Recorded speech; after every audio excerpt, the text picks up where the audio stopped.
Good morning guys! Nandito tayo ngayon sa NKTI. Gagawin namin yung isa sa mga laboratory ng aking donor para matapos na yung first phase namin. So para makapag-proceed na tayo sa second phase. Ayan guys.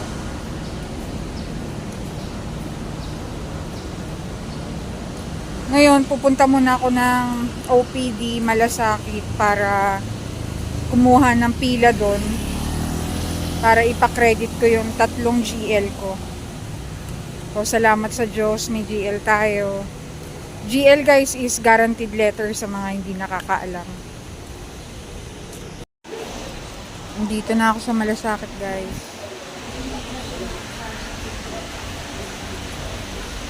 Bali, ayan na yung mga pila. Ako yung pinakahuli ngayon.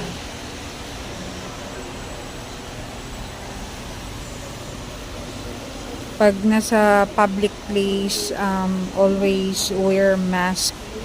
May sakit ka man o wala. Kasi napaka-importante yun dahil di natin alam yung mga virus na kumakalat ngayon. Yan, sa mga hindi nakakaalam ng guaranteed letter, no? Yun yung guaranteed letter na hinihingi natin ng tulong galing sa mga senador o sa mga congressman, congresswoman. So, magbibigay tayo sa kanila ng mga requirements na kailangan nila, katulad ng medical abstract, quotation, yun, kung saan kayo nagpapacheck up. Doon nyo kukunin yun. Tapos, i-send nyo yun sa mga pwedeng hingian ng tulong, katulad yan sa congresswoman ninyo or sa mga senador sa Senate mismo. Pwede kayong pumunta doon, may drop box doon at bibigay nyo yung mga requirements.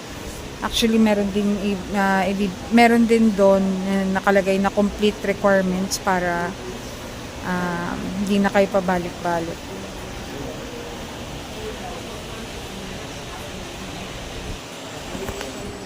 Diyan naman yung guys, yung OPD. Yung OPD naman yung para sa mga magpapacheck up. Halo-halo na yan. Mga transplant, post and pre-KT. KT, kidney transplant yun. Tapos, nag-work up, yun nga yung pre-KT. Tapos nandiyan na rin yung mga magpapacheck up ng mga bago dito sa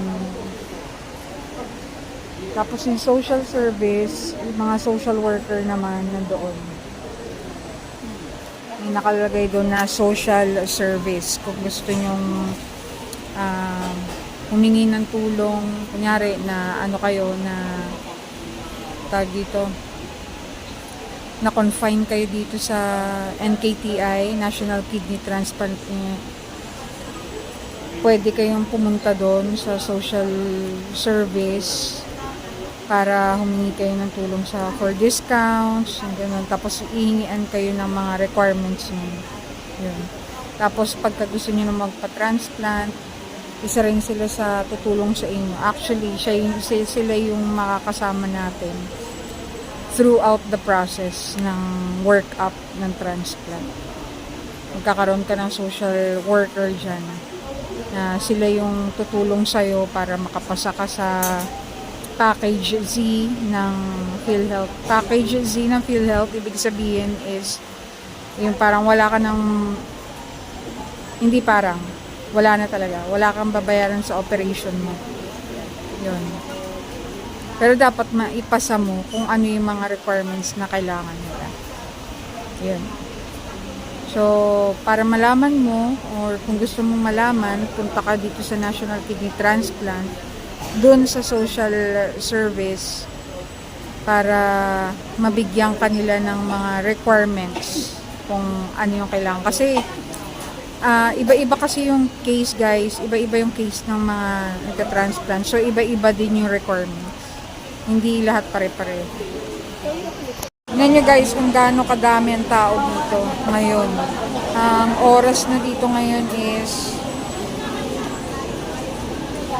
9:15.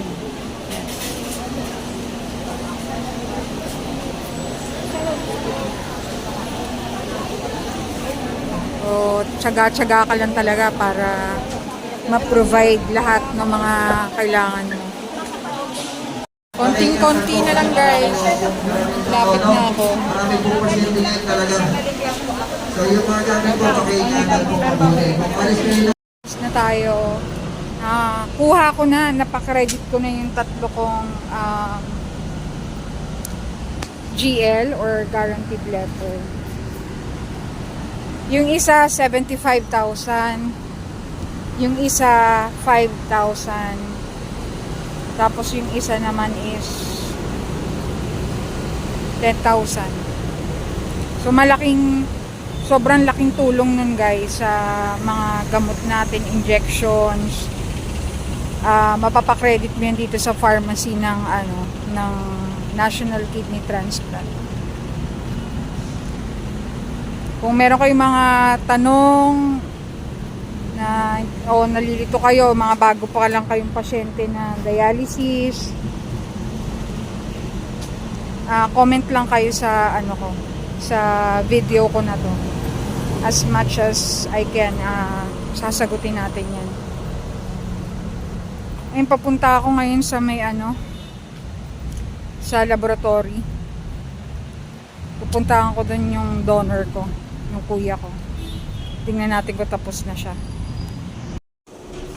Dadaan ako ngayon dito sa chapel ng NKTI guys. Yung chapel nila guys. Chapel. Pasok tayo.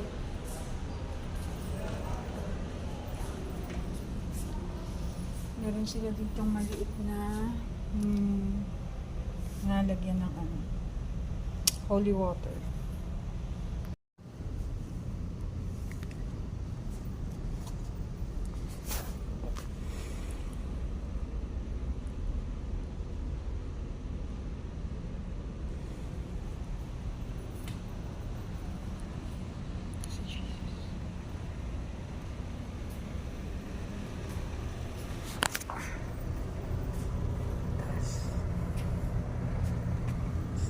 Kasi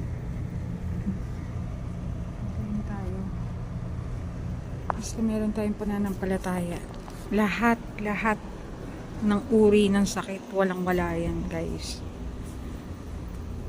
Lahat yan. Kayang pagalingin ng mga Panginoon sa Kristo.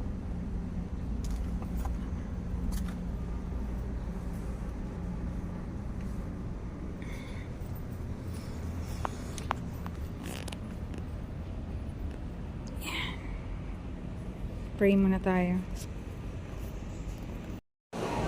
Tapos na tayo sa chapel, guys.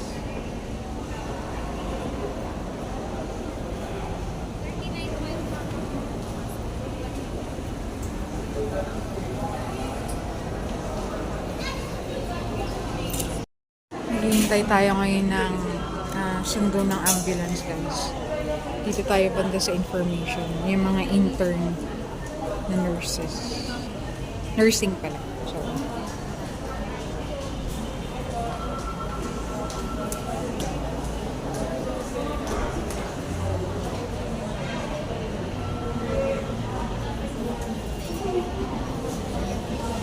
Guys, so maaga tayo natapos ngayon sa mga natin, mga kailangan natin gawin. So, ang mga nagawa ko is nakapagpa-credit ako ng guaranteed letter na 3.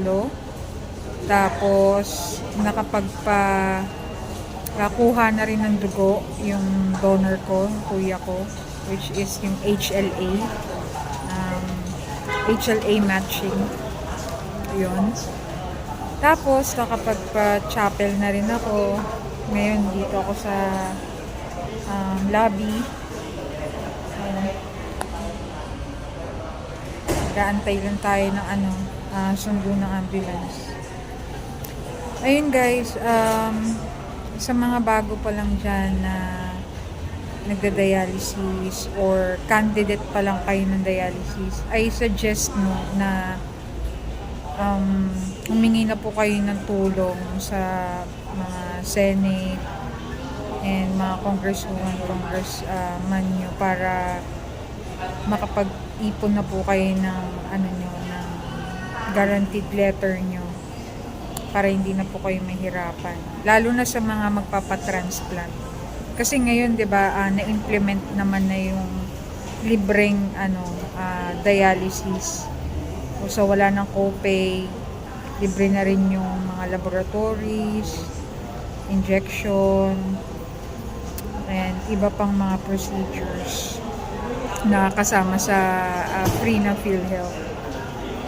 Hindi rin lahat, pero at least sobrang laking tulong nun guys. Kaya ang laki ng pasasalamat natin sa Panginoon na lahat talaga pinoprovide niya para sa atin. Hindi man natin in-expect yan, di ba? Kaya nga sabi nga talaga na hindi pa man natin hinihingi, binibigay na ng Panginoon natin. Kaya guys, lagi tayong mag-thank you in advance sa Panginoon dahil sa alam natin na sa lahat ng storm na to, kasama natin talaga siya. Hindi niya sinabi na kapag naniwala ka sa Kanya, kapag nanampalataya ka sa Kanya, wala ka ng pagdadaanan ng mga unos. Diba? Wala siyang sinabing ganun. Ang sinabi niya, sa lahat ng unos na pagdadaanan natin, kasama natin siyang i-overcome yun. No? Kaya, kapit lang guys, huwag kayong susuko. Alam ko, sobrang hirap, sobrang nakakapagod, nakakasawa yung ganitong sitwasyon nyo. Lahat yan na pagdaanan ko, lahat yan na pagdadaanan ko hanggang ngayon. Hold on guys